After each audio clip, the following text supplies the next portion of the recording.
वेदांताजी तुपकर साहेब यांचं स्वागत कृषी योद्धा संघटनेचे संस्थापकीय अध्यक्ष माननीय ज्ञानेश्वर खरग पाटील शामो श्रीफळ देऊन करतील असे त्यांना विनंती करतो।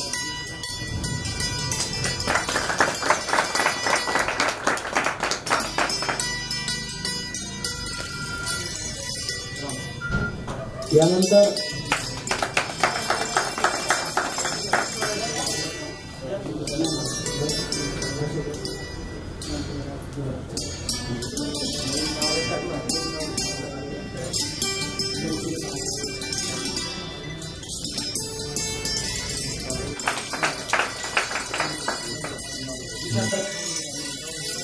माननीय कार्यक्रम प्रसंगी आगमन झालेले त्यांच्या मनापासून हार्दिक हार्दिक स्वागत।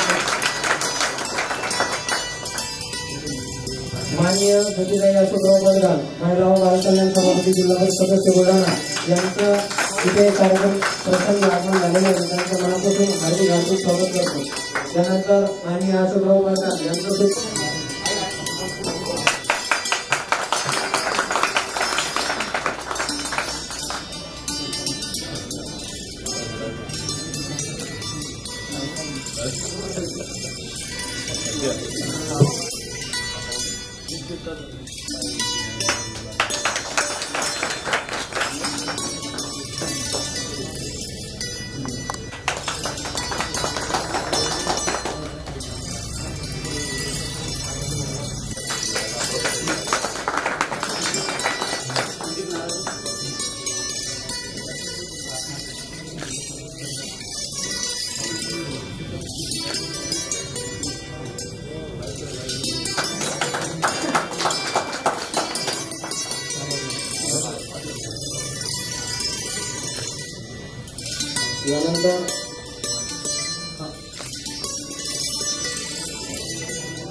यानंतर पवन गौतम भाषण करावे।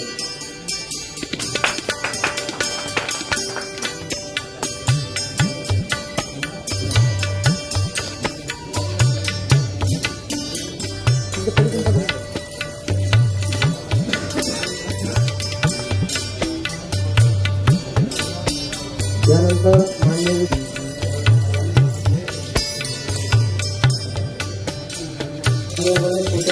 सरपंच होता यांचं पद आकाश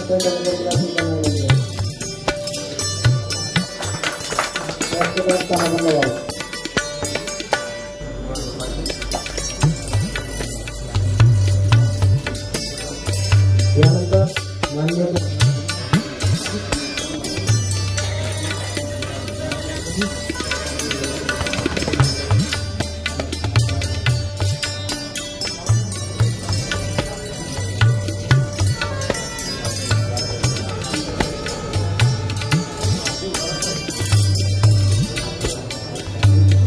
सरपंच यांचं कार्यक्रमस्थळी आगमन होत आहे। त्यांचे मनापासून हार्दिक हार्दिक स्वागत करतो।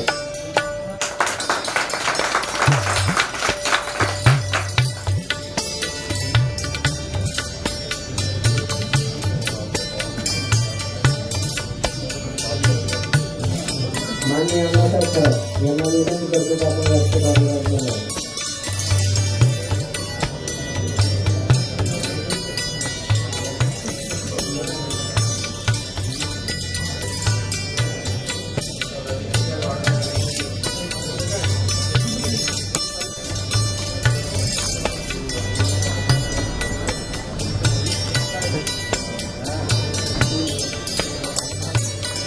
तसेच आपल्या बुलढाणा जिल्ह्यात एक नवीन नेतृत्व कर्तृत्व आणि वक्तृत्व असणारा हा विद्यार्थी प्रतिनिधी म्हणून सध्या ओळख असलेल्या यांचा आज वाढदिवस आहे। या वाढदिवसानिमित्त त्यांच्या मातोश्री विमलबाबू खरग या देखील या कार्यक्रमाला उपस्थित आहे। मी माननीय रविंद्र तुपकर यांना विनंती करतो माननीय विमलबाबू खरग यांचं स्वागत करतो।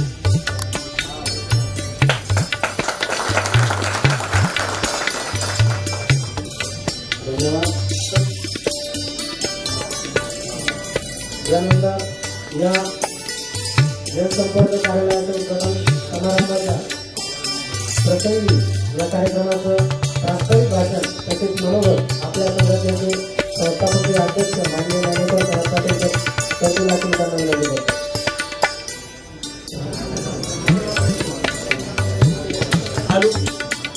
नेतृत्व अशा चारही गुणाचा संगम जिच्या ठाई होता ती महाराष्ट्राची रणरागिणी या बुलढाणा जिल्ह्याला आणि उभ्या महाराष्ट्राला जागतिक पातळीवर एक आदर्श शेतकरी नेता कसा असावा आणि सर्वच क्षेत्रामध्ये एक आदर्शवत कसं असावं असे छत्रपती शिवराय ज्या माऊलीने घडवले ती आपल्या सिंदखेड राजाची मासाहेब जिजाऊ काळाच्या ओघात निसत्व आणि मुरदाड बनलेल्या मराठ्यांच्या मनातील सुप्त सिंहाला डिवचून त्यांच्यामध्ये स्वराज्य विचाराचं सिंचन करून जातीवंत स्वाभिमान आणि वीरत्व जागे केले आणि या मातीत मराठी स्वातंत्र्याची ज्योत पेटवली. ते छत्रपती शिवराय उत्तम पंडित, उत्तम लेखक, उत्तम वक्ते आणि तितकाच सर्वोत्तम योद्धा. असं म्हणतात ज्याला शस्त्र येतं त्याला शास्त्र येत नाही आणि ज्याला शास्त्र येतं त्याला शस्त्र येत नाही. शस्त्र आणि शास्त्र दोन्हीमध्ये पारंगत असलेले आणि या दोन्ही गोष्टीसाठी ज्यांची Guinness book of world record नोंद घेतली असा जगातला एकमेव योद्धा छत्रपती संभाजी महाराज. कुठलंही बॅकग्राऊंड नाही, कुठलीही अशी परिस्थिती नाही, तरी सुद्धा साथ सत्याची फक्त या सत्याच्या साथीवर 18 पगड जातीतल्या सर्वांना शिक्षणाचा समान अधिकार मिळावा. त्याचबरोबर इथल्या शेतकऱ्याचे जे रक्त शोषण्याचं काम केलं जातंय त्याच्या विरुद्ध या भारतामध्ये ज्यांनी लढा उभारला, ज्यांना भारताचे कार्ल मार्क्स म्हणून ओळखलं जातं, असे त्या व्हिक्टोरिया राणीच्या दरबारात जाऊन तिला खडसावलं होतं की हे राणी इथले ध्येय धोरण ठरवताना सुद्धा बुटाकडे बघून ठरवू नकोस. इथली ध्येय धोरण इथल्या शेताच्या बांधावर काम करणाऱ्या मायबाप शेतकऱ्याकडे बघून ठरव. ते महात्मा फुले साहेब. परिवर्तनाचं क्रांतीचं दुसरं नाव म्हणजे राजर्षी शाहू महाराज. चुकीच्या निर्णयाविरुद्ध जाहीर बंड करण्याची धमक याच्यामध्ये असते, त्याच्यामध्ये स्वतःचं स्वतंत्र अस्तित्व निर्माण करण्याची देखील धमक असते. भीती त्यांनाच वाटते ज्यांना गुलाम म्हणून जगायची सवय असते. हा महामंत्र ज्यांनी दिला, ज्यांनी या देशाची राज्यघटना लिहिली, ते राज्यघटनेचे शिल्पकार डॉक्टर बाबासाहेब आंबेडकर. कृषी आणि कृषक पुत्रांसाठी ज्यांनी उभं आयुष्य वेचलं, हयात घातली, रक्ताचं पाणी केलं. बहुजनाची लेकरं शिकली पाहिजे म्हणून श्री शिवाजी शिक्षण संस्थेसारखी संस्था आपल्या विदर्भामध्ये मोठ्या प्रमाणात वाढवली. जे कृषक क्रांतीचे प्रणेते आहेत, ज्यांनी या स्वतंत्र भारताचं पहिलं कृषी मंत्रीपद भूषवलं, असे भाऊसाहेब उपाख्य डॉक्टर पंजाबराव देशमुख यांना सुद्धा विनम्र अभिवादन करतो. 15 ऑगस्टला देश स्वतंत्र झाला होता. 16 ऑगस्टला ज्यांनी विधानसभेवर मोर्चा काढला, ये आजादी झुटी आहे, देश की जनता भुकी आहे. पुढे ते असे म्हणतात की संसद देखील हिजड्यांची हवेली झाली आहे. ही संसद देखील हिजड्यांची हवेली झाली आहे. इथली न्याय व्यवस्था कित्येकांची रखेल झाली आहे. मी माझ्या व्यथा मांडू कुणा पुढे, कारण की ही व्यवस्था भ्रष्टतेने रंगीन झाली आहे. ते अण्णाभाऊ साठे. या सर्व महामानवांना विनम्र अभिवादन करतो. मंचावर उपस्थित आजच्या या आपल्या कृषी योद्धा संघटनेच्या जनसंपर्क कार्यालयाच्या उद्घाटन प्रसंगी माझ्या विनंतीला मान देऊन आलेले उद्घाटक राज्याचे शेतकरी नेते माजी राज्यमंत्री रविकांतजी तुपकर साहेब, कार्यक्रमाचे अध्यक्ष आणि काँग्रेसचे जिल्हाध्यक्ष माजी आमदार माननीय राहुल भाऊ बोंद्रे साहेब. प्रमुख उपस्थितीमध्ये एकनाथराव तुटे पाटील, ज्योतिताई अशोकराव पडगाम, श्रीमती सुनंदाताई शिंगारे, मनोज भाऊ कायंदे, माननीय सुधीर चेके पाटील, माननीय डॉक्टर सत्येंद्र भुसारी, माननीय श्री उद्धवराव तुटे पाटील, शंकरराव गुबे साहेब, विनायक सरनाईक साहेब, पंजाबरावजी जावळे मामा, श्री पांडुरंगजी बुतेकर काका, बांधव तुटे पाटील, विष्णू गुबे, पूनमताई अनंतकुमार खरात, सरपंच हिवरा गडली, आमच्या मातोश्री आणि व्यासपीठावर उपस्थित सर्वच मान्यवर, आमचे मामा ज्यांनी मला घडवलं, ज्यांच्यामुळे मी तुमच्या समोर आज उभा आहे, ते माननीय दिनकरराव पाटील. या सर्वांना मी आपापला मान देतो. आता कृषी योद्धा संघटना काय आहे तर कृषी योद्धा संघटना बऱ्याच लोकांना असं वाटतं की हे फक्त कृषी विद्यार्थ्यांसाठीच संघटन आहे, पण ते हा शेतकऱ्याचा पोरगा आहे आणि कृषी विद्यार्थी हा उद्याचा होणारा शेतकरी आहे. त्याच्यामुळे ही संघटना फक्त कृषी विद्यार्थ्यांपुरती लिमिटेड नाहीये, तर ही संघटना ही तमाम मायबाप शेतकऱ्यांसाठी सुद्धा महाराष्ट्रभर काम करते. आता थोडक्यात सांगायचं म्हणजे कॉलेजला, नागपूर गव्हर्नमेंट कॉलेजला असताना कृषी विद्यार्थ्याला वाणीच नव्हता कोणी. प्रचंड अन्याय होत होता. एक विषय राहिला तर 1 वर्ष काढायला 1 लाख रुपये जायचे. बरेच लोक म्हणतात तुम्ही काय केलं, तर आम्ही तो विषय आणि तो विषय काढण्यासाठी कॉलेजच्या विद्यापीठाच्या चुकीनं जो विषय राहत होता त्याचा भूर्दंड आपल्या थेट शेतकऱ्यापर्यंत ती गोष्ट येत होती, त्याला बसत होता. आणि त्या ठिकाणी सर्वप्रथम तो लढा आम्ही उभा केला. लढा उभा करण्याचं कारण म्हणजे प्रत्येकाच्या बुडाला जोपर्यंत आग लागत नाही तोपर्यंत वनवा पेट घेत नाही. आणि सर्वात प्रथम तो अन्याय माझ्यावर झाला होता. मीच एक पीडित विद्यार्थी होतो की मी सारखा विद्यापीठामध्ये चक्रा मारायचो. एका मार्गाने फक्त मी फेल झाले होतो, फेल नव्हतो, मी रिचेकिंगला विषय टाकलेला होता. मला फक्त मी कॉलेजमध्ये आंदोलन करतो, कॉलेजमध्ये आमचा गव्हर्नमेंट लढा होता, त्या लढ्यामध्ये फक्त मला दाबण्यासाठी असे किती लोक दाबले, परंतु मी दबलो नाही. आणि मी शेवटी सारखा वाऱ्या करायचो. काय तुपकर साहेब, मला 3.5 मार्क टाकले होते एका क्वेश्चनला. 82 पासिंग असतं ऍग्रिकल्चरचं आणि मला एका मार्काने मी फेल होतो. माझं वर्ष बाहेर जाणार होतं. आणि मी त्यांना म्हणत होतो तुम्ही टोटलिंग मध्ये 1 मार्क कव्हर करता येतो. मी टोटलिंग मध्ये 1 मार्क मला शिल्लक भरत होतो, कमी टाकलेला होता. परंतु एका प्रायव्हेट कॉलेजच्या टीचरची बाजू घेण्यात त्या ठिकाणी येत होती. आणि सारखं मला ते त्याचं नाव घ्यायला हरकत नाही, ज्यांच्यावर आता केसेस पडलेले आहेत, ते प्रकाश कडू रजिस्टर एक डॉक्टर पंजाबराव देशमुख कृषी विद्यापीठाचे विनायक सरनेगे या ठिकाणी आहेत, त्यांनी मोठी मला त्या ठिकाणी मदत केली.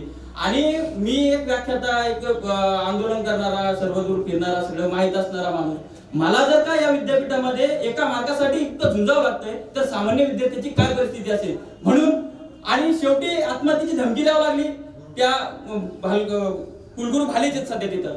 आणि न्याय मिळाला, 1 वर्ष वाचलं. त्याच्यानंतर म्हटलं असे किती विद्यार्थी असतील आणि मग त्यांच्यासाठी लढा उभा केला. संघटना वगैरे नव्हती. आज 1 वर्षापूर्वी आपण कृषी दिनाच्या मुहूर्तावर सिंदखेड येथे आऊसाहेबांच्या पदस्पर्शाने पावन झालेली भूमी, जन्माने पावन झालेली भूमी, त्या ठिकाणी आपल्या संघटनेची स्थापना केली. आणि तिथून पुढे हा लढा सुरू झाला. नंतर कोरोना आला. कोरोनामध्ये काय करावं हे कोणाला सुचत नव्हतं. त्या ठिकाणी आपण सर्वप्रथम थेट कृषी मंत्र्याला फोन केले, त्यांच्या मुलाखती टाकत आहे. मग त्यांना एक तो माणूस ऍग्रिकल्चर वाला नाही, ही खूप मोठी राहुल भाऊ, ही खूप मोठी गोष्ट आहे की ऍग्रिकल्चर वाला मिनिस्टर तरी ऍग्रिकल्चर झाला असावा. किमान त्याला ढिकळही कळत नव्हतं त्याच्यातलं की त्यांना की बाबा सेमिस्टर पॅटर्न काहीच नाही. हे सर्व असताना कुलगुरू सगळ्या गोष्टी थांबलेल्या होत्या. त्यांना चालतं जर कोण केलं तर आम्ही केलं. आम्ही थेट त्यांची मुलाखती घ्यायचो, त्याची रेकॉर्डिंग याच्यावर टाकायचो युट्यूबवर. आणि त्या माध्यमातून आज जवळपास 18,000 कृषी विद्यार्थी आपल्या युट्यूब चॅनलला जुळलेले आहेत. आणि आज आपण आता कृषी शेतकऱ्यांची सुद्धा प्रॉब्लेम घेतोय आणि शेतकऱ्यांची सुद्धा त्या माध्यमातून मोठ्या प्रमाणामध्ये आज आपण 22,000 सबस्क्रायबरचा युट्यूबला टप्पा पार केलेला आहे. आणि आज महाराष्ट्रभर आपली संघटना काम करते आहे. सगळ्यात महत्त्वाची गोष्ट म्हणजे काय, दीक्षांत समारंभ असतो. विद्यार्थ्याचं कॉलेज लाईफ संपल्यानंतर त्याला एक जॉब धंदा जे काय ते करावं लागतं. ते करत असताना दीक्षांत समारंभ हा उत्सव असतो. त्या निमित्तानं सगळ्यांच्या भेटीगाठी होतात. पदवीदान समारंभ आपण ज्याला म्हणतो, तर त्याला त्यांचे पोराचे पैसे, कोरोनाची परिस्थिती आहे, याच्यामुळे आम्ही लढा उभारला. त्याच्यामध्ये आमचे महाराज संदीप बोंद्रे जे हॉर्टिकल्चर असोसिएशन चालतात, त्यांची सुद्धा मोलाची मदत झाली. आणि आम्ही तो कार्यक्रम राज्यपाल ऑनलाईन आणि दादा भोसे तो कार्यक्रम आम्ही आणून काढला. त्या सर्व न्यूजवाल्यांनी सुद्धा पेपरला बातमी लावली होती. आणि ते आमच्या ताकदीचं सगळ्यात मोठं यश होतं की तो आम्ही कार्यक्रम 3 दिवसावर आलेला कार्यक्रम. कोणाचा? दादाजी भुसे, बोंद्रे, संदीप बोंद्रे मदत केली का त्यांना? हा, मदत आम्ही त्यांची असोसिएशन होती, आम्ही अलायन्स केली. हो, त्यांचं हॉर्टिकल्चर झालेलं आहे आणि ते हॉर्टिकल्चरच्या विद्यार्थ्यांसाठी काम करतात. माझं प्लेन ऍग्रिकल्चर आहे, मी सगळ्यासाठीच काम करतो. हा, तर मग त्यांनी आम्हाला सपोर्ट दिला होता, श्रेय देतात त्यांना. तर अशा माध्यमातून आपण काय आलं, एक विदर्भातला पोरगा या सगळ्या गोष्टी उतापाच्या करतोय. हे पश्चिम महाराष्ट्रात 2 संघटना होत्या, त्यांना काही सण होईना. मग ते काय करे, ते तिकडे जाऊन काढाय करे. मग मला आलं लेटर राहुरी विद्यापीठ सगळ्यात मोठं विद्यापीठ आहे, खूप मोठं इन्स्टिट्यूशन आहे. आता त्यांनी स्वतः आपली दखल घेऊन आपल्याला ईमेल पाठवलं की प्रति ज्ञानेश्वर खरात पाटील संस्थापक अध्यक्ष कृषी संघटना. आणि त्यांनी युट्यूबवर आपण व्हायरल केलेल्या क्लिपाबाबत विद्यापीठाची बदनामी होती. पण त्यांना मी रिप्लाय सुद्धा दिला नाही. पण घाबरण्याचं कारण नव्हतं, त्यांनी आपली दखल घेतली. लोक दखल घेत नाही, त्यांनी आपली दखल घेतली. ही खूप मोठी गोष्ट, त्यांनी आपल्याला ऍक्सेप्ट केलं. आणि आज आपण पश्चिम महाराष्ट्रामध्ये सुद्धा कार्यरत आहोत. बाकी 1-2 संघटना होत्या, आता आम्ही काम करतो त्याच्यामुळे ते बाजूला पडले, त्याच्यामुळे ते काड्या करत असतात. एकदा कुलगुरूचं ते मॅटर झालं होतं, रविकांत तुपकर साहेबांनी त्यावेळेस मोलाची मदत केली. ते अंगावर आलं होतं, माझ्या चांगलंच कामदार होतं, पण ते वाचलं. त्याच्यानंतर आता ऍग्रिकल्चर म्हणजे काय, आता आधुनिक शेती आपण केली पाहिजे. आपल्याला सगळे सांगतात, आपण युट्यूबला टाकलेले आज 23,000 व्ह्यू त्याला कंप्लीट झालेले. आज पूर्ण महाराष्ट्रभरातून आपल्याला बियाण्यासाठी फोन येत. तुपकर साहेब सुद्धा बियाण्यासाठी फोन आलेला आहे. त्यांच्या समक्ष सांगतोय त्यांना बियाणं पाहिजे, तर ते सुद्धा काम आपण करतोय. तर मला या माध्यमातून सांगायचं एवढंच आहे की कृषी विधेयके 3 भाजप सरकारनं केंद्र सरकारनं आणले. ते कृषी विधेयक चांगले वाईट तो नंतरचा विषय, पण ते तळागाळातल्या शेतकऱ्याला समजलं पाहिजे आधी काय तर ते समजण्यासाठी आपण कृषी उद्योग संघटनेच्या वतीनं 15, 11 आणि 7 असे 3 प्राइस 7,000 असे 3 प्राइस ठेवून आपण ती राबवली. वस्तू स्पर्धा पूर्ण महाराष्ट्रभर घेतली. 360 लोकांनी पार्टिसिपेट केलं शेतकऱ्याच्या पोरांनी, आणि त्या माध्यमातून सुद्धा ते कायदे नेमके काय आहेत बा, त्याला विरोध करायला ते काय ढेकळण्यात कळलं तर पाहिजे. तर त्यासाठी आपण ते त्याच्यापर्यंत पोहोचवले. असे उपक्रम, सामाजिक उपक्रम, रक्तदान शिबिर हे संघटनेच्या मार्फत चालवण्यात येतात. त्याच्यानंतर किंवा बरेच लोक ते पडद्यामागे काम करतात, त्यांना समोर आणण्यात येत नाही. आजकाल काय झालं, चमच्याची संख्या वाढली. त्या चमच्याला काय वाटतं, गुलाबजामुन मी आतून उचलतोय आणि बोटापर्यंत नेतोय, म्हणजे मीच तो खातोय असा प्रकार त्याला असं वाटतं. परंतु त्याच्या नशिबात फक्त कर्कट होणं असतं.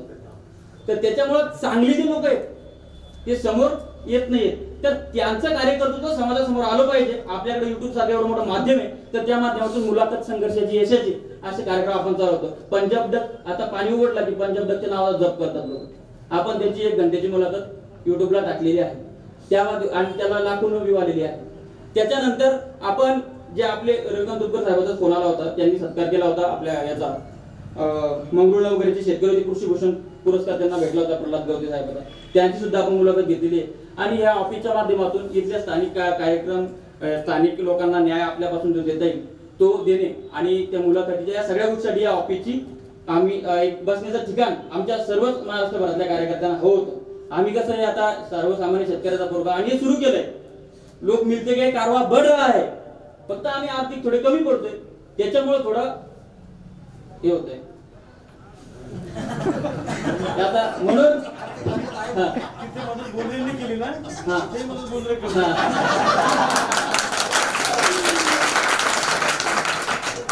आणि बोंद्रे साहेब मदत करण्यात सगळ्यात पुढे असतात. तर ती अर्थातच आहे, अपेक्षा करणं गैर नाही. काम चांगलं करतोय, तुमचा जर सपोर्ट मिळाला तर नक्कीच अजून सुद्धा एक महाराष्ट्रभर आपलं एक झंझावात आपण उभा करू. तुमचं मार्गदर्शन, तुमच्या सर्वांचंच मार्गदर्शन या ठिकाणी बरेच जणांचं असे म्हणणं होतं की आपले नेते माननीय डॉक्टर राजेंद्रजी शिंदे साहेबांना का बोलले. छोटे गाणी कार्यक्रम आपण घ्यायचा ठरला होता आणि साहेबांचं शेड्यूल व्यस्त होतं, त्याच्यामुळे आपण साहेबांना ते येऊ शकले, त्यांना बोलू शकलो नाही. बाळू भोगाळीत आहे, त्यांना सर्व माहिती आहे. परंतु काही जण तू वेगळाच प्रचार करतात माझा, तर मी राष्ट्रवादीचा विरोधक नाहीये हे सुद्धा मला सांगायचं. मी कोणाचाच विरोधक नाहीये. जो चुकीचा वागेल त्याच्या विरोधात आपण बोलतो, चुकीच्या विरोधात आपण बोलल्याच गेलं पाहिजे. आपला देश हा कृषी प्रधान देश आहे, परंतु इथं कृषकाचीच प्रधानता हरवलेली आहे. तर त्याच्यानंतर काय झालंय, ज्या पद्धतीनं सरकारी कर्मचाऱ्यांना 7वा वेतन आयोग दिला जातो त्या पद्धतीनं आमच्या हमी भावामध्ये वाढ केल्या जात नाही. हमी भावामध्ये वाढ केल्या जाते 35 रुपये, 59 रुपये, 62 रुपये, 63 रुपये, आणि 7व्या वेतनानुसार पगार वाढतो 30 ते 35 हजार रुपये. मग या तुलनेमध्ये ही जी व्यवस्था आहे आणि हे जे धोरण आहे हे शेतकऱ्याचं कंबरडं मोडण्याचं काम करतात. तर त्या दृष्टीनं आपण विदर्भातले तो सुसाईड बेल्ट आपला म्हटलं जातं, बुलढाणा जिल्हा सुद्धा शेतकरी आत्महत्येमध्ये कमी नाही आहे. तर त्यासाठी सुद्धा आपल्याला काम करावं लागेल. त्या दृष्टीने सुद्धा आम्ही काम करतो. आमचा मराठवाडा सुद्धा त्याच भागातील मराठवाड्याचा माझा एक कवी मित्र अविनाश भारती, तो पिवा वाटत नाही विषाचा घोट, प्यावा वाटत नाही विषाचा घोट, पण मायबाप सरकार सांगा ना मातीच्या वासाना भरतं का पोट. मायबाप सरकार सांगा ना मातीच्या वासाना भरतं का पोट. ही व्यवस्था 70-75 वर्ष झाली. मी युट्यूबला त्या दिवशी लाईव्ह आलो होतो 15 ऑगस्टला, की आमचे प्रश्न तेच आहेत, अन्न वस्त्र निवारा. आमचे प्रश्न बदलतच नाहीयेत. ते प्रश्न जोपर्यंत बदलणार नाही, आणि आमचा एक विषय झालेला आहे की पंतप्रधानांनी माझ्या दारची नाली साफ करावी, ही आमची अपेक्षा आहे. बरोबर, आमदार खासदार बदलून उपयोग होणार नाही, पंतप्रधान बदलून उपयोग होणार नाही. नागरिकाला त्याची मानसिकता बदलावी लागेल.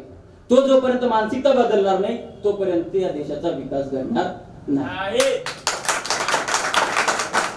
जास्त काही बोलत नाही. आपल्या कार्यकर्तृत्वाचा मान्यवरांना इथं गरमी होते, एक आवाका किंवा एक आढावा आला असेलच. त्याच्यानंतर भाऊ आज माझं पूर्ण शिक्षण या भागात झालंय. मी लहानाचा मोठा झालो या भागात. मला घडवलंय, मोठं केलंय, यांचा मी खूप म्हणजे शब्दातून व्यक्त करू शकत नाही. आमचा खूप मोठा ग्रुप आहे. आम्ही नॉन पॉलिटिकल आहोत. आम्ही एकमेकांच्या सुखात सहभागी होणारे आहोत. तर आमचा एक मित्र मागच्या वर्षी, मी लहान होतो, शाळेत होतो, 6व्या वर्गात होतो, अपडाऊन करायचो, तेव्हापासून या रोडचं काम चालू झालं होतं चिखली.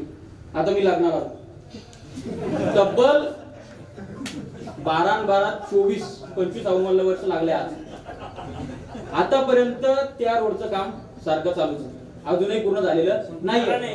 पण ते जाऊ द्या, आमचा मागच्या वर्षी डिझेल भरण्यासाठी एक मित्र होता, काळे म्हणून, काय नाव त्याचं, नितीन काळे. तो आला आणि गती त्याची का असेल, परंतु जर स्पीड ब्रेकर असते तर ट्रकवाला हा स्लो झाला असता, त्याला ब्रेक दाबले असते, परिणामी जीव वाचला असता. तो गेला. त्याच्यानंतर गणेश तुटे रवी भाऊ आता संपन्न करायला आले. तो आता 15-20 दिवस झाले. 3 ऑगस्टला गणेश जळगाव येऊन येत असताना टिप्परला धडक झाली, जागीच त्याचा मृत्यू झाला. कुठेही त्या टिप्परसाठी सर्व्हिस रोड नाही, कुठलीच काही व्यवस्था नाही. याच्याकडे सुद्धा आपण प्रामुख्याने, आपण सर्वच नेते मंडळी या भागातले आहात, जिल्ह्याच्या दोऱ्या आपल्या हातात आहेत किंवा आपल्या हातात नसेल तरी आपण ते आवडू शकता, तर आपण याच्याकडे लक्ष द्यावं अशी माझी मागणी. दुसरी एक मागणी आहे की रात्रंदिवस शेतकरी बॅटरी घेऊन झड असो का पाणी असो काय असो शेताने फिरत आहेत. कशासाठी, तर रोई. तर त्या रोयासाठी सुद्धा त्या अनुदानाचं काय असेल ते, ह्या गोष्टी खूप झाल्या की बाबा पेपरवर आलं किंवा साहेब बोलले की 95% अनुदान आहे. ते शेतकऱ्याला थेट सांगा की बाबा तू ये, चाल तुझं नाव लिह आणि घे अनुदान. असलं काहीतरी राहुल भाऊ आपल्याला करण्याची गरज आहे, किंवा कंपाऊंड सुद्धा करण्याची गरज आहे. तर या सर्व मागण्या मी या माध्यमातून तुम्हाला करतो. आपण या कार्यक्रमाला उपस्थित झालात त्याबद्दल मी आपले आभार मानतो. आपलं परत आभार प्रदर्शन होईनच, पण मग मी परत नाही बोलणार, मग म्हणून आता माझ्या तोडून आपले आभार. काय असतं, एक या भागामध्ये सर्वच मी पक्षाचे लोक बोलवलेले आहेत आणि जेव्हा जेव्हा या भागाचा नेता समन्वयवादी असावा, ते समन्वयाचं काम या सर्व लोकांमध्ये एक मी लहान बिल्लू म्हणून घडून आणेल नक्कीच. आणि या भागाचा, या तालुक्याचा, या जिल्ह्याचा जे विकासाचा प्रश्न आहे त्या ठिकाणी आपण नक्कीच पुढाकार घेऊ. हा कार्यक्रम पूर्ण नॉन राजकीय आहे. मी सर्व पक्षाच्या लोकांना बोलवलेला आहे, पण तरी सुद्धा काही कंटक असतात, समाजकंटक असतात, त्यांनी काही अपप्रचार केला किंवा कोणाच्या तरी अजेंड्यासाठी किंवा कोणाच्या तरी कुठल्या तरी पुढच्या गोष्टीसाठी हा कार्यक्रम राबवण्यात आलेला आहे. ते त्यांचं लकलाभ. पण कुणावर टीका करणे हे मला काही पटत नाही, परंतु कोणी आडवा आला तर त्याचा कार्यक्रम सुद्धा आपण केल्याशिवाय राहत नाही, एवढं सुद्धा या माध्यमातून सांगतो. आपण भाऊ मी सांगितलं आम्ही कुठं कमी करतोय, तिथं थोडं जर आम्हाला ताकद देण्याचं काम जर केलं तर जे येतील त्यांच्या सोबत, जे नाही येणार त्यांच्याशिवाय, आणि जे आडवे येतील त्यांच्या छाताडावर पाय देऊन शेतकऱ्यांसाठी, कृषी विद्यार्थ्यांसाठी आपण व्यवस्थेशी झगडत राहू, एवढंच बोलतो.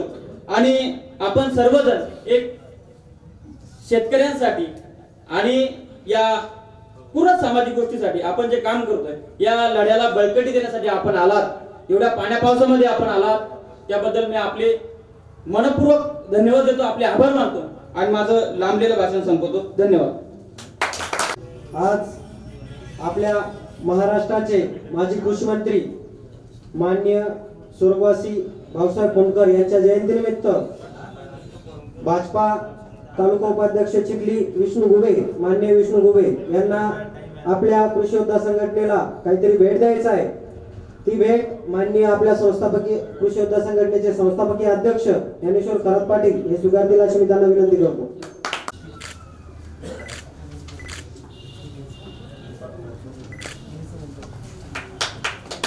तसेच स्वाभिमानी शेतकरी संघटनेचे नेते, आपल्या सर्वांचे लाडके नेते माननीय रविकांतजी तुपर साहेब, माजी राज्यमंत्री महाराष्ट्र राज्य, यांना मी विनंती करतो की आपले मनोगत व्यक्त करा.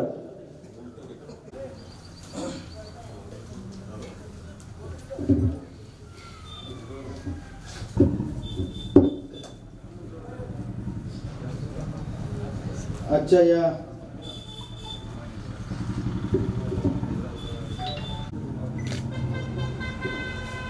या ठिकाणी उपस्थित असलेले आजच्या कार्यक्रमाचे अध्यक्ष, आमचे मित्र आणि चिखली विधानसभा मतदारसंघाचे माजी आमदार भारतीय राष्ट्रीय काँग्रेसचे जिल्ह्याचे अध्यक्ष सन्माननीय राहुल भाऊ भोंद्रे, त्याचबरोबर जिल्हा परिषदेच्या सदस्य सुनंदाताई शिंगारे, या सर्कलचे जिल्हा परिषदेचे माजी सदस्य आणि शेतकरी चळवळीमध्ये आम्हाला सातत्यानं मार्गदर्शन करणारे, आम्हाला एका योग्य वाटेवर लावणारे आदरणीय एकनाथ पाटील थोपटे, त्याचबरोबर चळवळीतले आमचे मार्गदर्शक आदरणीय शेखरराव घुबे साहेब, त्याचबरोबर आमचे अजून तिसरे मार्गदर्शक जे सातत्यानं आमच्या पाठीवर थाप टाकत असतात ते पांडुरंग पाटील भोतेकर काका, आमचे मित्र युवक काँग्रेसचे बुलढाणा जिल्ह्याचे अध्यक्ष मनोहर कायंदे, त्याचबरोबर या ठिकाणी उपस्थित असलेले आमचे मित्र लोकमतचे चिखली तालुका प्रतिनिधी आणि जिल्हा पत्रकार संघाचे माजी अध्यक्ष सुधीर चिके पाटील साहेब, दिनकर पाटील, पंजाबरावजी जावळे, माझे सहकारी विनायकजी सरनाईक, विष्णुभाऊ घुबे, पंचायत समितीच्या सदस्य तृप्तेताई, त्यांचे पती दिव्य मराठीचे तालुका प्रतिनिधी उद्धवराव पाटील थोपटे, आमचे मित्र काँग्रेसचे नेते आणि शेतकऱ्यांबद्दल ज्यांना सातत्यानं कळवळा असतो डॉक्टर सत्येंद्र भुसारी साहेब, आमचे दुसरे मित्र अशोकराव पडगाण, त्याचबरोबर सभापती ताई पडगाणताई, ज्योतिताई पडगाण, भानुदासजी थोपटे आणि अण्णासाहेब खरात, बाळासाहेब काळे, त्याचबरोबर ज्ञानेश्वर खरात पाटलांच्या आई विमल काकू आणि उद्धवराव घुगे आणि सर्वच या ठिकाणी उपस्थित असलेले मान्यवर, माझे सहकारी अमोल मोरे, शुभम डोकरे. आता लिटरली सगळ्यांचं अंग घामाने भिजलेलं आहे, त्यामुळे मला सुधीर भाऊने सूचना केली उठतानाच की जीव घेऊ नका फक्त आमचा. तर मी त्यांना सांगितलं की सगळे मुद्दे कव्हर झाल्याशिवाय मी पण थांबणार नाही.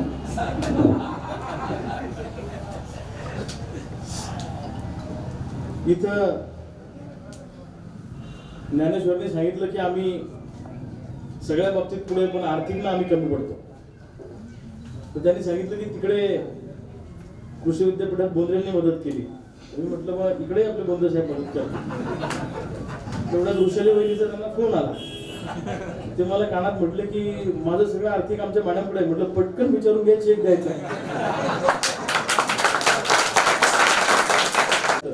म्हटलं आता फोन मध्ये लगेच विचारा की ज्ञानेश्वरने मदत मागितली, मला चेक द्यायचा, देऊ करू. तर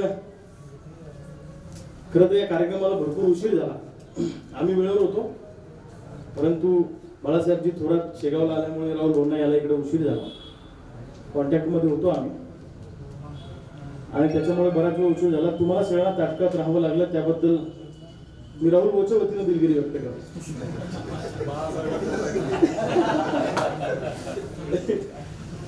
तर खूप सुंदर आणि छान कार्यक्रम या ठिकाणी ज्ञानेश्वरने आयोजित केला. आता हा कार्यक्रम झाला आणि उद्घाटन झालं तर आता चर्चा सुरू होईल की बहुतेक याला लढायचं आहे. ते काहीतरी जिल्हा परिषद पंचायत समितीचं गणित दिसतं. कारण आपल्या विदर्भातल्या लोकांच्या डोक्यात कोणताही माणूस असं काही करायला लागला की याचा हेतू प्रांजळ असू शकतो हे आपल्या डोक्यातच नाही. म्हणजे लोक आता शोध लावायला सुरू करतात. रेल्वे आता सध्या डोके आपले रिकामच आहेत. आपण शोध लावायला सुरू करतो, हे काहीतरी भांडण करणार आहे वा, हे राजकारणात येतो वाटतं. तर मला असं वाटतं की चांगल्या हेतूनं मला अभिमान या गोष्टीचा आहे की ज्ञानेश्वर खरात सारखा ग्रामीण भागातून आलेला शेतकऱ्याचा पोरगा अतिशय साधारण परिस्थितीतून आलेला की ज्याचं शिक्षण आत्याच्या घरी झालं. दिनकर पाटील, आमचे एकनाथ पाटील, उद्धव पाटील या सगळ्यांनी त्याला प्रचंड मदत केली त्याच्या जडणघडणीमध्ये. आणि त्यांनी एक राज्यव्यापी संघटना बांधण्याचा चंग बांधला. बीएससी अग्री झालेल्या पोरांचे प्रश्न मांडणे, सोबत सोबत शेतकऱ्यांचे प्रश्न मांडणे हा या संघटनेचा त्याचा हेतू आहे. आणि मग त्यांनी स्वतंत्र कृषी योद्धा नावाची एक संघटना स्थापन केली आणि महाराष्ट्रभर तो अनेक जिल्ह्यांमध्ये जाऊन आला. माझ्यासारख्या माणसाला अभिमान याचा आहे की आपल्या जिल्ह्यातला एक पोरगा राज्यभरात संघटना बांधण्याची हिंमत करतो, हे माझ्या दृष्टीने खूप अभिमानाची बाब आहे. जिल्ह्यात तेच नेते पाहतो, तेच कार्यकर्ते पाहतो, एकमेकाचे तोंड पाहून आपल्याला बी कंटाळा आला आता. तेच तेच तेच तेच तेच तेच रोज आपणच दिसतो ना एकमेकाला. पण याच्या पलीकडे काही जग असतं बाबा, याच्या पलीकडे पण काहीतरी आहे, हे तुमच्या आमच्या डोक्यात लवकर येत नाही. मग त्याच्यामुळं तुम्हाला हे आमच्यासारखेच नेते मोठे वाटतात, आम्ही लोक खूप मोठे वाटतो, तर आम्ही काहीच नाही. या महाराष्ट्रामध्ये अतिशय ताकदवान नेते, अनेक चांगलं काम करणारे नेते, विजन असणारे नेते आणि सामान्यांना न्याय देणारे कन्स्ट्रक्टिव्ह काम करणारे नेते या राज्यामध्ये खूप मोठे आहेत. ज्ञानेश्वरनी हे जे केलं त्याला मला फक्त काही सूचना करायच्या आहेत. मुळामध्ये अलीकडच्या काळामध्ये असणं आणि दिसणं यात खूप मोठा फरक आहे. म्हणजे वरवरून जरी चांगलं वाटत असलं, युट्यूबला आपण एखाद्याचं भाषण ऐकतो किंवा एखाद्या नेत्याचं ऐकतो किंवा एखाद्या सामाजिक कार्यकर्त्याचा ऐकतो, IPSचा ऐकतो, IASचा ऐकतो, जरा थांबणार आहे ते वाटतील तर ते लोक वाचत बसतील, ऐकतो आणि त्याने प्रभावित होतो आणि मग त्याला आपण आपला आयडॉल बनवतो. पण त्याची खरी परिस्थिती तशी आहे का?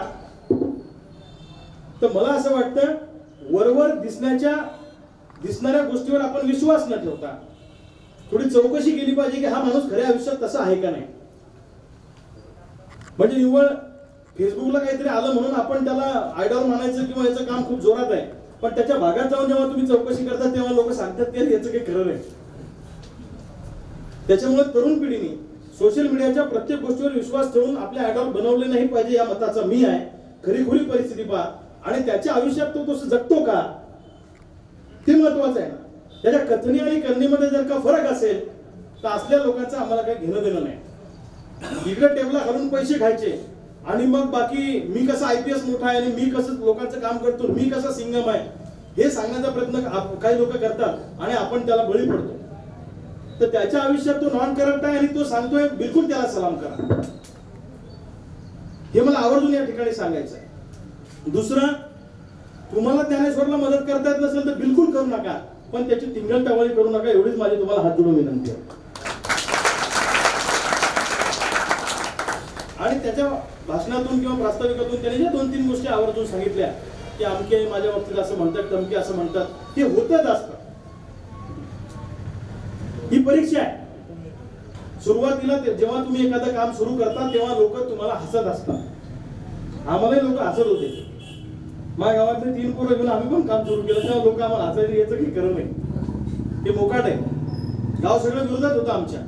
हळूहळू जेव्हा हा प्रवास सुरू झाला आणि आम्ही काम करत गेलो तेव्हा लोकांना हळूहळू विश्वास बसत जातो. तर ही परीक्षा आहे. सुरुवातीला लोक हसत असतात, नंतर तुमचं काम वाढत गेलं, तुम्ही त्यांच्याकडे दुर्लक्ष केलं की हे लोक तुमचं काम थांबवण्यासाठी सामदाम दंडभेदाचा वापर करत असतात. राजकीय लोक ज्ञानेश्वरला कुठपर्यंत चांगलं म्हणतील जोपर्यंत त्याच्यामुळे कोणाच्या खुर्चीला धक्का नाही किंवा त्याच्या संघटन बांधणीमुळे किंवा त्याच्या या सगळ्यामुळे जर कोणाच्या खुर्चीला थोडा जरी धक्का लागत असला तर मग आपोआप राजकीय शत्रू तयार होत असतो. मग तो ज्ञानेश्वरलाच नाही तो कोणालाही होतो. तो राजकारणाचा नियमच आहे. दुर्दैवाने विदर्भ आणि मराठवाड्यामध्ये आपल्याकडं ते उभं व्हायच्या आधीच कसं मॉडेल याच्यावर जास्त जोर असतो. त्याच्यामुळं ही मानसिकता, आपण बुरसटलेली मानसिकता बाजूला ठेवून त्याला होईल तेवढी मदत करण्याचा प्रयत्न केला पाहिजे असं मला वाटतं. विदर्भ, मराठवाडा आणि पश्चिम महाराष्ट्रामध्ये बेसिक फरक आहे, कारण मी राज्यभर फिरतो, त्या भागात जास्त फिरलो. तर आपल्या आणि त्यांच्या मानसिकतेत काय फरक आहे तुम्हाला सांगू काय, म्हणजे वाईट नका वाटू. मला अनेक लोक विचारतात की तुम्ही इकडे फिरता तर मग काय फरक आहे. तेव्हा मी त्यांना सांगत असतो बेसिक फरक असा आहे की पश्चिम महाराष्ट्रात जर का तुम्ही गेले, तुम्ही सांगितलं रात्री 1 वाजता मला चहा घ्यायचा आहे, तर तो हॉटेलवाल्याला रात्री उठून आणतो, त्याला ती टपरी उडायला लावतो, चहा बनवून आणून देतो. आपल्याकडे जर म्हटलं की बा 10:30 वाजले तर थोडं पॉझिटिव्ह थिंकिंग ठेवलं पाहिजे. एखाद्याची संस्था उभी राहत असेल, एखाद्याची संघटना उभी राहत असेल, गावाच्या विकासासाठी विरोधकांनी जरी एखादं काम आणलं तर त्याचं कौतुक करण्याची दानत आपल्यामध्ये असली पाहिजे. आणि दुर्दैवाने त्याचा अभाव आपल्याकडे जाणवतो. ते वृद्धिंगत होणं गरजेचं आहे असं मला वाटतं. आमची सुरुवात ज्ञानेश्वर सारखी झाली होती तेव्हा लोक आम्हाला हसत होते. हळूहळू हा टप्पा पुढे पार करून गेलो. अजून काही आमचा मेळ लागला नाही. कधी लागेल ते माहित नाही. तर ते नशिबावर सोडू, पण मेळ लागलाच पाहिजे असं बी काही नाही. कारण या कामामध्ये आपल्याला प्रचंड आनंद आहे. मुळामध्ये चळवळीत काम करणारे लोक, संघटनेत काम करणारे लोक आणि राजकीय पक्षात काम करणाऱ्या लोकांची आपण तुलना सारखी करतो. ती दुर्दैवाने करू नये असं माझं मत आहे. चळवळीमध्ये काम करणारा कार्यकर्ता घरावर तुळशीपत्र ठेवून काम करत असतो, घरादाराची राख रांगोळी करत असतो, स्वतःचं तारुण्य चळवळीसाठी अर्पण करत असतो. अनेक चळवळीतल्या कार्यकर्त्यांनी कधी घरादाराची पर्वा केली नाही, कधी जीवाची पर्वा केली नाही, कधी केसेसची नाही. म्हणजे चळवळीचं हे चळवळीचं पागलपण आहे. तर चळवळीचं काम करत असताना, संघटनेचं काम करत असताना जे अनुभव मला या 17-18 वर्षात आले त्याच्या काही सूचना ज्ञानेश्वरला करणं मला फार गरजेचे आहे. चळवळीत काम करत असताना प्रत्येक कामाचा हेतू हा स्वच्छ असणं गरजेचं आहे. चुकीबद्दल काही दुमत नाही, पण त्याचा हेतू हा स्वच्छ असला पाहिजे, हे सगळ्यात महत्वाचं आहे. या जिल्ह्यामध्ये संघटना 100 संघटना असतील, 200 संघटना असतील वेगळ्या वेगळ्या, काय माहितीच्या अधिकाराच्या असतील, कोणत्या वेगळ्या वेगळ्या असतील, परंतु तुमचा हेतू स्वच्छ असला पाहिजे. काम आम्ही वाहवत जातो आणि घरादाराकडे आमचं दुर्लक्ष होतं. एक 10, 15, 20 वर्षाचा टप्पा पार केल्यानंतर मग आमच्या घरादाराची अवस्था वाईट होते आणि मग तो कार्यकर्ता सर्वाइव्ह होण्यासाठी, जगण्यासाठी माहितीच्या अधिकाराचा वापर सुरू करतो. मग तो मॅनेज व्हायला चालू होतो आणि ती त्याची गरज असते, कारण त्याला जगायचं असतं. आणि मग दुर्दैवाने तो कार्यकर्ता जनमानसातून संपून जातो. त्याच्यामुळे चळवळीचं किंवा संघटनेचं काम करत असताना घरी आपलं एक आर्थिक स्थैर्य असलं पाहिजे, त्याचा वेगळा सोर्स असला पाहिजे आणि चळवळीत काम करताना आपलं एक वेगळं ते वेगळं ठेवलं पाहिजे. दुर्दैवाने अनेक चळवळींच्या बाबतीमध्ये असं झालेलं आहे. म्हणजे हा राज्यभर जरी फिरत असला तरी याचं घर चालवण्यासाठीचा सोर्स याचा वेगळा असला पाहिजे, बरोबर आहे की नाही? नाहीतर दुर्दैवाने 10-15 वर्षानंतर आपण सस्टेन पॉवर संपली की तो कार्यकर्ता मग एखादं आंदोलन केलं, ते मागे घेतलं, सेटलमेंट केली, पैसे घेतले, मग जनमानसातून पण तो संपून जातो. आणि दुर्दैवानं चळवळीत काम करणाऱ्या प्रत्येक कार्यकर्त्याबद्दल हाच नियम लोक लागू करतात की हे झाले मॅनेज होतात. त्याच्या पाठीमागचं दुसरं शास्त्र असं आहे की त्याला त्याचा परिवार चालवायचा आहे. त्याच्यामुळे प्रत्येकाला माझी विनंती आहे, म्हणजे संघटनेत काम करणाऱ्या माणसाला संघटनेचं काम करताना घर व्यवस्थित ठेवणं खूप गरजेचं आहे असं माझं मत आहे. आणि जर घर तुम्हाला व्यवस्थित ठेवता नसेल आलं तर किमान माझ्यासारखं बजेट बसवणं तरी गरजेचं आहे.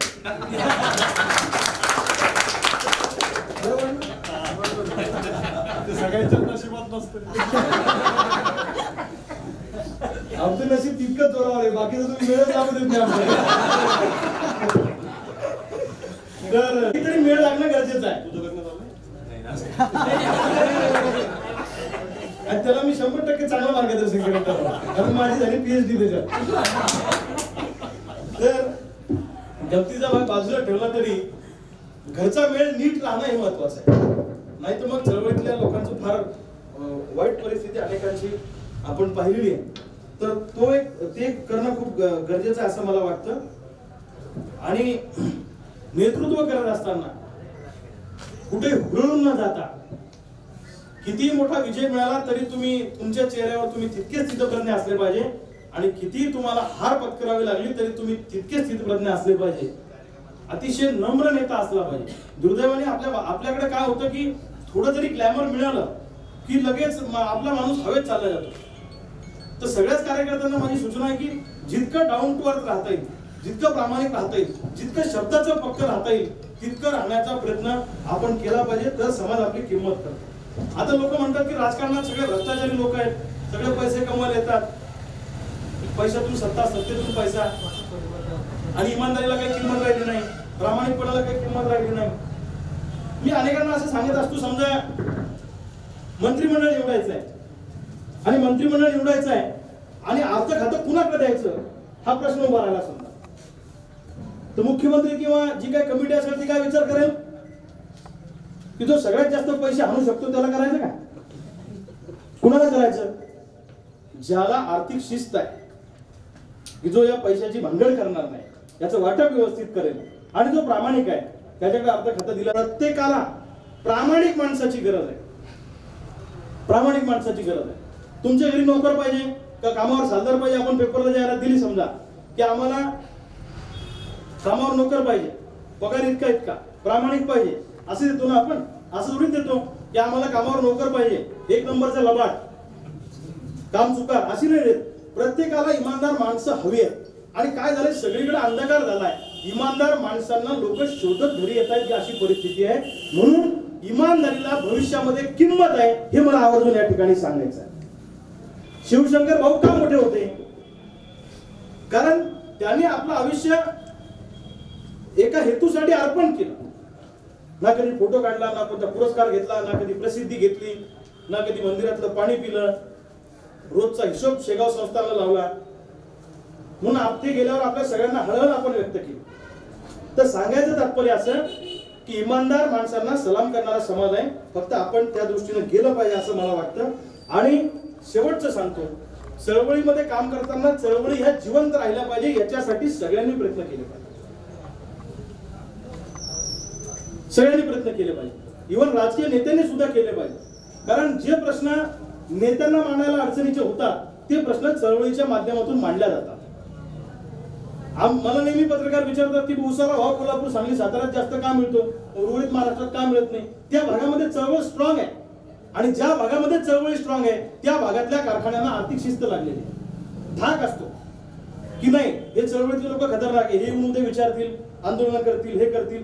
एक चळवळीचा धाक प्रशासनावर आणि प्रस्थापित राजकीय व्यवस्थेवर असणं खूप गरजेचं आहे.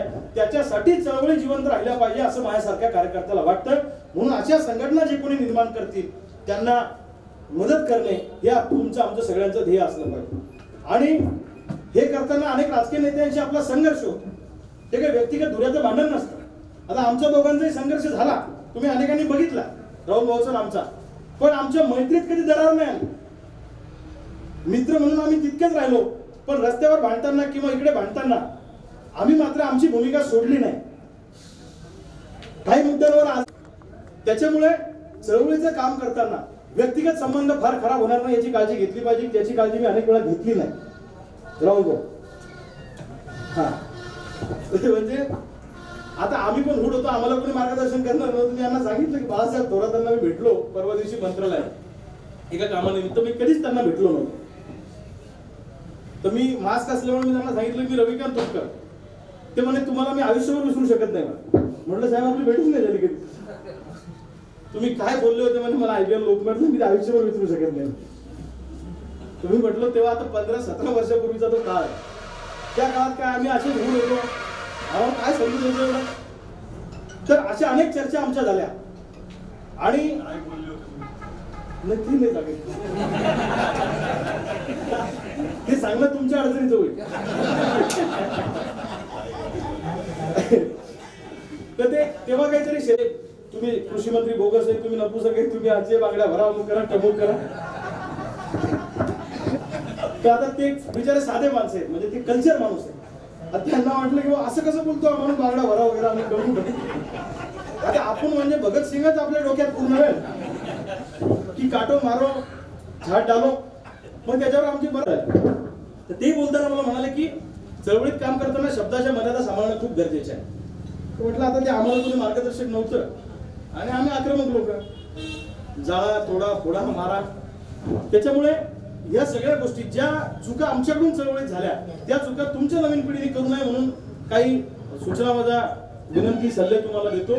आणि जसं ज्ञानेश्वरच्या लग्नाचा विषय राहुल भाऊने सांगितला, काल मी पुण्याहून येत होतो. एक आपल्याकडचा पोरगा मला तिथे भेटला MIDC मध्ये तिथल्या. आणि म्हटलं तुम्हाला भेटलं की एनर्जी येते भेटायचं म्हणून. भेटला मग म्हटलं तुला पगार किती? मग त्याने सांगितलं, एक आकडा सांगितला. म्हटलं एवढा पगार तू कसं भागवतो, काय भागवतो? ते मला म्हटलं ये बुलढाण्याला तुला मदत करतो, एखादा लोन बिल काढून देतो. ते म्हणलं ती नंतर करू, लग्नाचं जमेपर्यंत मी कंपनीत राहतो.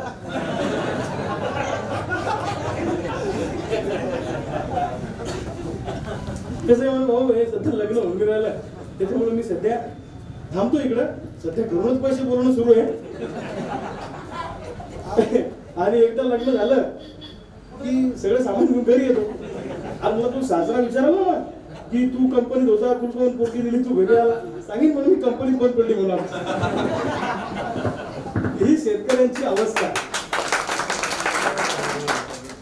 ही शेतकऱ्यांची अवस्था. आमचं कसं आहे राहुल भाऊ, शेतकऱ्यांचं दुःख सांगितलं की टाळ्या वाजवतो. याला राग यायला पाहिजे ना, याला रागच येत नाही. अरे शेतकऱ्याच्या पोराला पोरगी भेटत नाही असं म्हणल्यावर तुम्ही खवळून उठायला पाहिजे, कसं काय पोरगी भेटत नाही मला, बरोबर आहे की नाही? आता कलेक्टर आयपीएस आहे का, त्यांना म्हटलं की त्याला म्हटलं आहे तुला आयपीएस पोरगी भेटत नाही. अर्थ म्हणून आयपीएस म्हणून पोरगी भेटत नाही, ते झोपणार नाही रातभर, बरोबर आहे की नाही?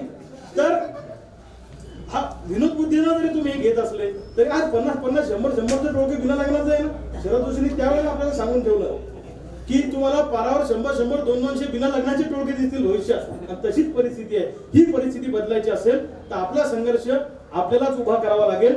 आणि नुसतं शेतीमालाला भाव मागून चालणार नाही, तर शेतीवर प्रक्रिया करणारे उद्योग उभे करणे आणि अन्यायाच्या विरोधामध्ये तुटून पडणे या गोष्टी आपल्याला कराव्या लागतील. एवढंच या निमित्तानं सांगतो. बोलता बोलता जरा जास्त बोललो कारण खूप गरमी आहे. तर ज्ञानेश्वरला त्याच्या संघटनेच्या पुढच्या वाटचालीसाठी शुभेच्छा देतो. त्याला जिथं जिथं मदत लागेल राज्यभरामध्ये तिथं तिथं मदत 100% आम्ही करू. सुदैवाने माझा राजकीय मेळ जरी लागला नसता तरी महाराष्ट्रातल्या कोणत्याही तालुक्यात गेलो की 50-100चे टोळके आपण तयार करून ठेवले, तेवढंच मिळवलं आम्ही आयुष्यात. म्हणजे जाईल त्या ठिकाणी आपली माणसं, आपल्यावर प्रेम करणारी, चळवळीवर प्रेम करणारी माणसं या चळवळीने गणगोत उभं केलं. तसं लवकरात लवकर ज्ञानेश्वर सुद्धा या संघटनेच्या माध्यमातून राज्याचा युवा नेता म्हणून पुढे आला पाहिजे अशी अपेक्षा व्यक्त करतो आणि त्याच्या पुढच्या आयुष्यासाठी खूप खूप शुभेच्छा देतो. धन्यवाद. आपलं माननीय रविकांतजी तुपकर साहेब यांचं मोलाचं मार्गदर्शन या संघटनेच्या कार्यासाठी हे शेवटपर्यंत राहील आणि आपली एक एक सूचना आमच्या कानात गुणगुणत राहील या निमित्तानं हा विश्वास देतो. यानंतर आपल्या कार्यक्रमाचे अध्यक्ष माननीय राहुल भाऊ बोंद्रे यांना मी अशी विनंती करतो की आपले मनोगत व्यक्त करावे.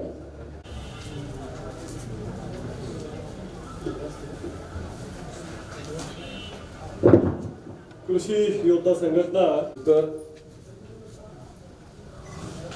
या प्रसंगी इथे उपस्थित असलेले दुसरे शेतकरी नेते आमचे मार्गदर्शक आदरणीय एकनाथराव पाटील तुपटे, जिल्हा परिषदेच्या महिला आणि बालकल्याण सभापती, या परिसराच्या जिल्हा परिषद सदस्या ज्योतिताई, त्यांच्या सोबत तिथं आलेले त्यांच्या गाडी ज्यांनी चालवत आणली, राजकीय गाडी ज्यांनी चालवत आणली आतापर्यंत ते अशोकराव पडघम,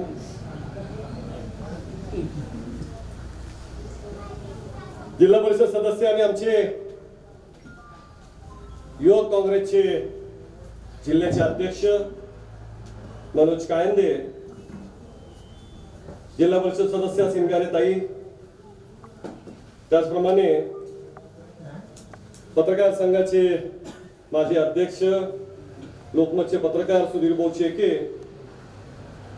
कृषी उत्पन्न बाजार समिती चिखलीचे माजी सभापती डॉक्टर सत्येंद्रजी कुसारी, उद्धवराव तुपटे, शनफटराव घुबे, विनायकराव सरनाईक,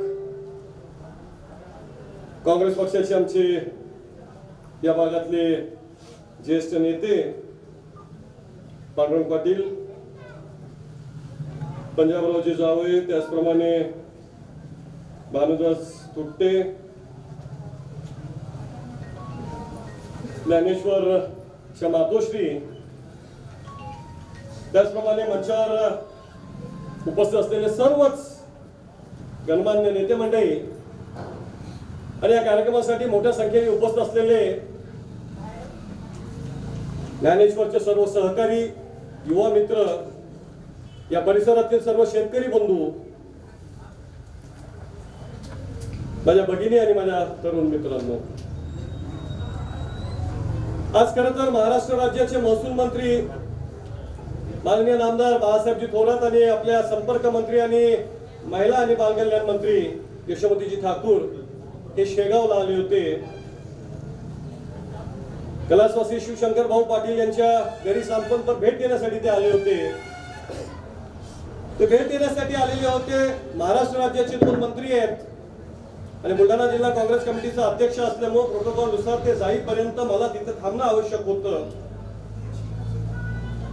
ते बुलढाणा जिल्ह्यातून म्हणजे शेगाव मधून गेले आणि त्यानंतर तातडीनं मी इकडे येण्यासाठी रवाना झालो. तरी देखील शेगाव पासून इथे येत असताना उशीर झाला आणि त्यामुळं बराच वेळ तुम्हाला तात्काळ इथं थांबावं लागलं.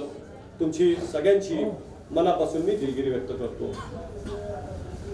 तर रविकांतजी त्या तिथून निघाले होते, त्यांना मी विनंती केली की थोडं थांबा, मला उशीर होतोय कार्यक्रमाला यायला. ते मध्ये रमत गमत इथपर्यंत पोहोचले, माझ्यामुळं त्यांना देखील उशीर झाला आणि त्यामुळं त्यांची आणि विशेषतः सुधीर भाऊंची देखील मी मनापासून दिलगिरी व्यक्त करतो. बराच कार्यक्रमाला उशीर झाला, त्यात गरमी आहे, पावसाळी वातावरण आणि त्यामुळे निश्चित या हॉलमध्ये इथे गरमी होते. तर रवी भाऊ बोलताना बोलले की इथे एवढी गरमी आहे, तरी मी बराच वेळ बोललो. मला समजलं नाही की एवढी गरमी असताना ते एवढा वेळ कसे बोलले. मग मला समजलं की ते बाहेरच्या गरमीविषयी नाही, आतल्या गरमीविषयी बोलताय. शेतकऱ्यांचे प्रश्न घेऊन सातत्याने चळवळ करत, आंदोलन करत आतापर्यंत सातत्याने ते चळवळीत आहेत. आणि चळवळी मधला माणूस चळवळीत तो कशामुळे असतो, तो त्याच्या अंगामध्ये जी गरमी असते त्या गरमीमुळे असतो आणि ती गरमी त्यांची कायम आहे आणि ती कायम राहावो हीच विनंती या निमित्ताने मी त्यालाच करतो. तर काही दिवसांच्या आधी ज्ञानेश्वर माझ्याकडे आला. डॉक्टर भुसारी आणि ज्ञानेश्वर ज्यावेळेस आला त्यावेळेस ज्ञानेश्वरनी मला सांगितलं की अशा पद्धतीची एक राज्यस्तरीय संघटना, कृषी योद्धा संघटना मी चालवतोय. राज्यभरामध्ये आमचे पदाधिकारी आहेत, कार्यकर्ते आहेत, सहकारी आहेत आणि अनेक त्यांचे प्रश्न हे मी सातत्याने सोडवण्याचा प्रयत्न करत असतो. युट्यूबवर अनेक फॉलोअर आहेत, फेसबुकला अनेक फॉलोअर आहेत आणि अशा पद्धतीनं मी सातत्याने आंदोलन करत असतो आणि लोक या आमच्या कृषी पदवीधारक जे आहेत त्यांचे जे प्रश्न आहेत ते सोडवण्याचा मी प्रयत्न करत असतो. ज्यावेळेस ज्ञानेश्वर शांत वाटलं आणि माझा त्याच्याविषयी गैरसमज झाला. मला असं वाटलं एवढा शांत, एवढा संयमी दिसणारा, कमी बोलणारा हा ज्ञानेश्वर एखाद संघटना कशी चालवत असेल आणि संघटनेचं अध्यक्षपद भूषवत असताना इतरांचे प्रश्न कसा सोडवत असेल. कारण शेवटी जर कोणाचे प्रश्न सोडवायचे असतील, कोणाचं पाठबळ मागे नसेल तर मग तो आक्रमक असला पाहिजे. तर केव्हा समोरचे दखल घेतील आणि प्रश्न सुटतील. आणि त्याचं नाव मध्ये पाहिलं मी ज्ञानेश्वर. आता ज्ञानेश्वर म्हटलं की आपल्या इथे तो कसाही असो त्याला माऊली म्हणतात.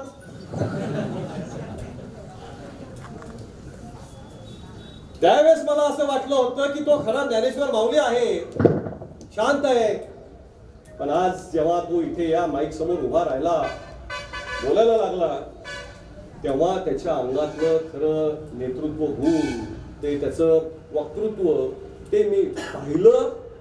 अप्रतिम असं तो बोलला आणि एका मिनिटात त्याच्याकडे पाहण्याची माझी जी भावना आहे ती बदलली आणि त्यातलं नेतृत्व गुण खऱ्या अर्थाने मला दिसलं. मला लगेच लक्षात आलं, अरे हे बियाणं वेगळं आहे.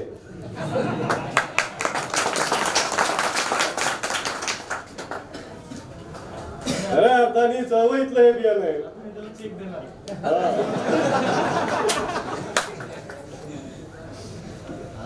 हे खऱ्या अर्थाने वेगळं बियाणं आहे म्हटलं.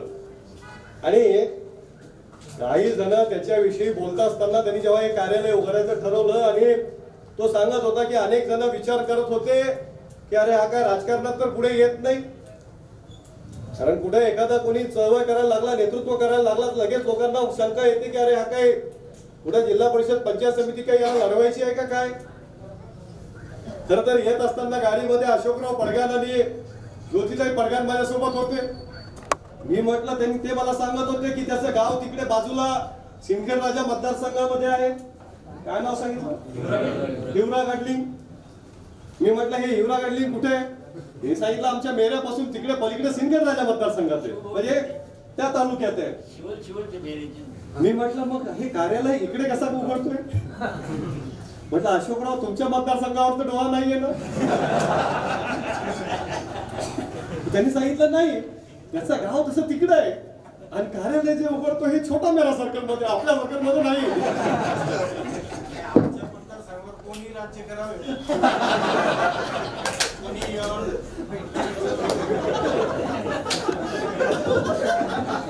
मग आता हा योगायोग समजा की कार्यालय पण इथेच उघडलं छोट्या विनोदाचा विषय आहे, पण मग हे आहेच विषय. म्हणजे पांडुरंग पाटलांना देखील वाटतंय की काय सांगता येत नाही, कार्यालय आपल्या मतदारसंघामध्ये उघडलं म्हणजे याचा अर्थ सांगता येत नाही भविष्याची नांदी असेल. ज्ञानेश्वरला शुभेच्छा आहे. पांडुरंग पाटलांनी मोठ्या मनाने त्याला सांगितलं की माझ्या शुभेच्छा त्याच्या ज्ञानेश्वरच्या कार्यामध्ये आहेत, मग ते सामाजिक असो की राजकीय असो. मी विचार करतो तो रविभाऊ की का नाही, जर राजकीय जरी महत्वाकांक्षा असेल तर ती का ठेवू नये? राजकारणामध्ये काही चांगल्या लोकांनी येऊ नाही का? राजकारणामध्ये चळवळीतल्या शेतकऱ्यांचे प्रश्न सोडवणाऱ्यांनी येऊ नाही का? का नाही येऊ? चांगल्या लोकांनी आलंच पाहिजे. आणि चांगले लोक जेव्हा येतील त्याच वेळेस चांगले नसलेले बाजूला सरकतील. त्यामुळं हरकत नाही. तो बोलत असताना तरी बोलला की आमच्याकडे सगळं काही आहे, एकाच गोष्टीत आम्ही कमी पडतो, ते म्हणजे आम्हाला लक्ष्मीचा आशीर्वाद नाही.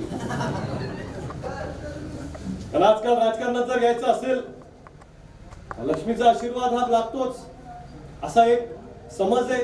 आता तो समज आहे की गैरसमज आहे मला माहित नाही. कारण शेतकऱ्यांची चळवळ जर करायची असेल तर त्याला काही फारसे पैशाची गरज पडत नाही, पण जर शेतकऱ्यांचे प्रश्न राजकीय दरबारामध्ये नेऊन मांडायचे असतील आणि त्यासाठी स्वतः राजकीय दरबारात जायचं असेल तर कदाचित मग लक्ष्मीचा आशीर्वाद देखील लागतो. आणि ज्ञानेश्वर सारखा एक तरुण चळवळीत काम करणारा, शेतकऱ्यांच्या प्रश्नासाठी भांडणारा, एक अत्यंत चांगलं वक्तृत्व ज्याच्यामध्ये असा हा जर राजकीय प्लॅटफॉर्मवर येऊ इच्छित असेल आणि जर त्याला काही कमी पडत असेल कुठल्याही बाबतीत तर ते कमी पडणार नाही. त्याच्या मागे खंबीरपणे उभं राहण्याची भूमिका आम्ही घेऊ. तसं त्याला जे कमी पडतं ते मलाही कमी पडतं.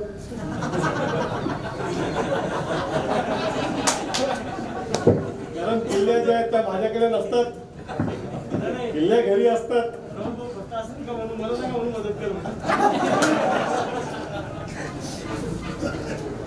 आणि योगायोगानं मी त्याला म्हटलं, रविभाऊ बोलले की त्याला मदत करायला पाहिजे, राहुल भाऊ करतील, कारण तिकडे एका बोंद्रेने त्याला आधी मदत केली होती चळवळीमध्ये, इथे आता हे बोंद्रे करतील. तितक्यात बायकोचा फोन आला. मी म्हटलं अरे बरं झालं बायकोचा फोन आला, आता पटकन परवानगी घेऊन टाकतो. रविभाऊ बोलले की पटकन सांगा चेक देऊन टाकतो. आणि मी तिला विचारून घेतलं की असा असा कार्यक्रम सुरू आहे सांग. तिने सांगितलं पटकन कोरा चेक देऊन टाका.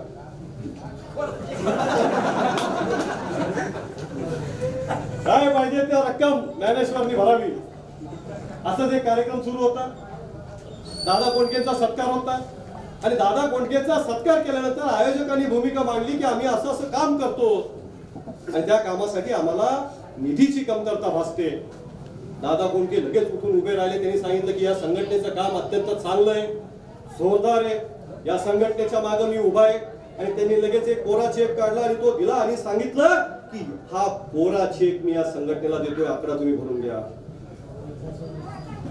दुसऱ्या दिवशी पेपरला बातमी आली की खरंच तो चेक कोरा होता, त्यावर सही पण नव्हती.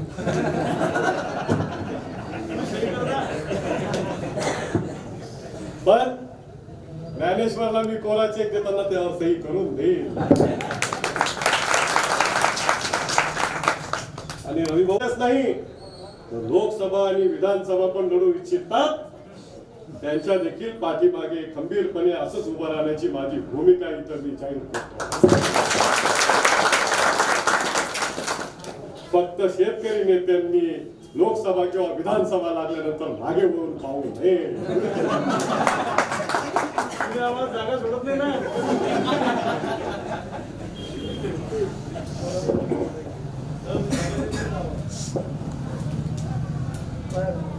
तर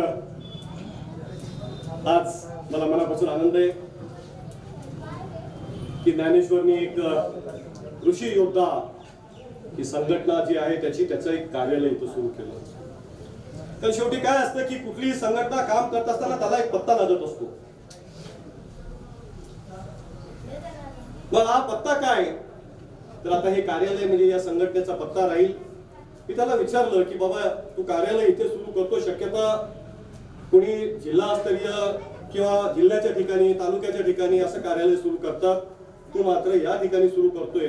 मी सांगितलं की आजकाल आमचे जे सगळे सहकारी आहेत राज्यभर आहेत, फेसबुकवर व्हॉट्सअपवर याच्यावर एकमेकांना कनेक्ट आहेत आणि त्यामुळं काय फारसं कार्यालयात येण्याची गरज पडणार नाही. पण या कार्यालयाच्या माध्यमातून या परिसरातल्या जनतेची सेवा आम्हाला सगळ्यांना मिळून जी काही करायची आहे ती आम्ही निश्चितपणे करू शकू. बोलता बोलता एक आणखीन तुम्ही बोलून गेलात बाबा इतक्या दिवस मी सातत्याने चळवळीमध्ये काम केलं पण अजून काही माझा मेळ लागला नाही, म्हणजे त्यांचा मेळ काही अजून लागला नाही. पण मी विचार करतो तो म्हटलं रवी भाऊ तुम्ही इतक्या दिवस काम करताय, सातत्याने शेतकऱ्यांसाठी आंदोलन करता, मग बीपीचा प्रश्न असेल, सातबाऱ्यांचा प्रश्न असेल, कुठं कर्जाचा किंवा कर्जमाफीचा विषय असेल किंवा इतर अनेक विषय जे आहेत शेतकऱ्यांच्या संदर्भातले ते घेऊन तुम्ही आजपर्यंत चळवळ करताय. तुमचा मेळ नसेल लागला पण तुमच्यामुळं अनेक प्रश्न सुटले, अनेक शेतकऱ्यांना न्याय मिळाला, त्या शेतकऱ्यांचा मेळ मात्र निश्चितपणे लागला.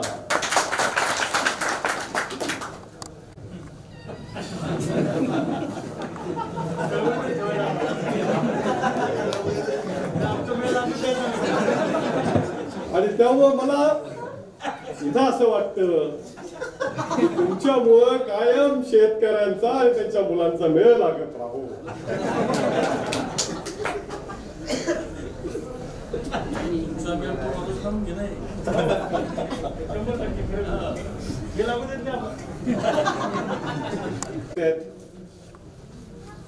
त्या आज आहेत म्हणण्यापेक्षा त्या सातत्याने आहेत, मागेही होत्या, आजही आहेत, कदाचित भविष्यात पण कायम राहतील. शेतकऱ्याच्या नशिबात सातत्याने कर्ज, त्या कर्जाचा विळखा आणि त्या विळख्यात अडकलेला शेतकरी असं चक्रव्यूह आहे. त्या चक्रव्यूहात हा शेतकरी कायम अडकलेला आहे. तर शेतकरी म्हणजे अन्नदाता, बळीराजा. पण का माहिती कशामुळं सातत्याने तो चक्रव्यूहात अडकलेलाच आपल्याला दिसतो. वामनदादा कर्डकांची ती जी कविता आहे की कुठे बिरला बाटा टाटा कुठे तो, सांगा धनाचा साठा आमचा वाटा कुठे हो. ही जी कविता आहे ती कदाचित शोषित पीडित वंचित समाजासाठी असली तरी ती कविता आमच्या शेतकऱ्याला देखील लागू पडते. आमच्या शेतकऱ्यांच्या भरोश्यावर अनेक मोठमोठे झाले, अनेक उद्योग उभे राहिले, ते उद्योगपती मोठे झाले, पण आमचा शेतकरी मात्र आहे तिथेच राहिला. आजची परिस्थिती त्याही पेक्षा भीषण होतीये की काय असं मला वाटायला लागलं. आज जे काही कायदे होत आहेत शेतकऱ्यांच्या दृष्टिकोनातून ते अत्यंत घातक आणि अत्यंत वाईट असे कायदे होत आहेत. जे काही कायदे होत आहेत ते उद्योगपतींच्या हिताचे कायदे होत आहेत. जे काही कायदे होत आहेत ते मोठमोठ्या व्यावसायिकांच्या दृष्टिकोनातून होत आहेत, त्यांचं हित जोपासणारे कायदे होत आहेत.